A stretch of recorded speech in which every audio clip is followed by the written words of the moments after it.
Dari sekian banyak catatan sejarah di Indonesia, penembakan misterius atau Petrus adalah salah satu kisah tak terlupakan dari era Orde Baru. Pada zaman itu, banyak masyarakat tiba-tiba hilang dari peredaran karena dianggap meresahkan keamanan negara. Bahkan hingga saat ini pun keberadaan mereka masih menjadi misteri. Tidak hanya itu, banyak juga yang ditangkap dan kemudian ditembak mati. Oleh sebab itu, pada zaman Presiden Soeharto jarang terjadi kejahatan akibat ada ancaman yang sangat serius. Lantas, apa itu Petrus dan siapa dalang dibaliknya? Simak penjelasannya di video kali ini.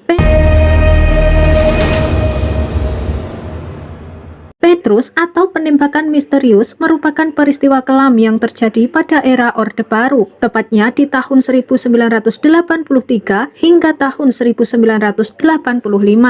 Tujuan operasi Petrus ini tak lain untuk membasmi kasus dan pelaku kejahatan yang kerap muncul pada era Presiden Soeharto. Pasalnya, semua preman atau penjahat yang punya catatan hitam saat itu dibabat habis tanpa adanya proses pengadilan. Mereka hanya pasrah menunggu giliran kapan akan ditembak mati. Banyak pihak yang mengatakan bahwa Soeharto menjadi orang yang paling bertanggung jawab atas fenomena mengerikan ini. Alasannya tak lain karena peristiwa ini terjadi ketika masa pemerintahannya. Peristiwa Petrus termasuk dalam kategori pelanggaran HAM berat. Pasalnya, operasi ini sudah menghilangkan banyak nyawa dan penyiksaan tanpa proses hukum yang adil. Sejak tahun 2008, Komnas HAM sudah berusaha semaksimal mungkin untuk mengungkapkan deretan pelanggaran HAM berat saat Orde Baru. Salah satunya adalah peristiwa ini.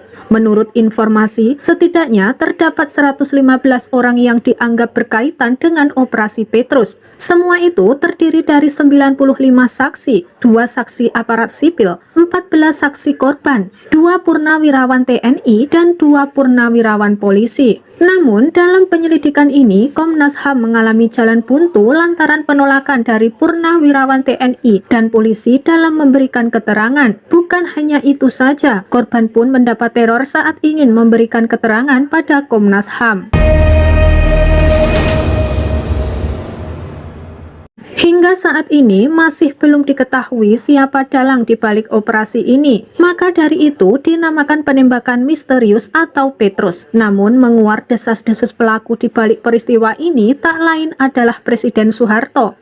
Hal itu lantaran ucapan Soeharto dalam buku pikiran, ucapan dan tindakan saya terbitan tahun 1980-an yang mengungkapkan bahwa Petrus bertujuan memberikan efek jera pada seorang kriminal. Berseberangan dengan rumor yang muncul, Komnas HAM malah berpikir ada sosok lain yang mencetuskan operasi ini, yaitu Benny Murdani, seorang perwira TNI yang terjun di dunia intelijen. Komnas HAM menganggap ia menjadi dalang dalam kasus ini karena pemerintah menyanggah keterlibatan mereka dalam operasi penembakan misterius. Pada bulan Mei tahun 1983, Benny Murdani mengungkapkan pada publik bahwa penembakan gelap terjadi karena perkelahian antar geng. Benny jadi sosok pertama yang berkomentar soal Petrus, sehingga memperkuat dugaan Komnas HAM bahwa ia turut andil dalam kasus HAM berat ini.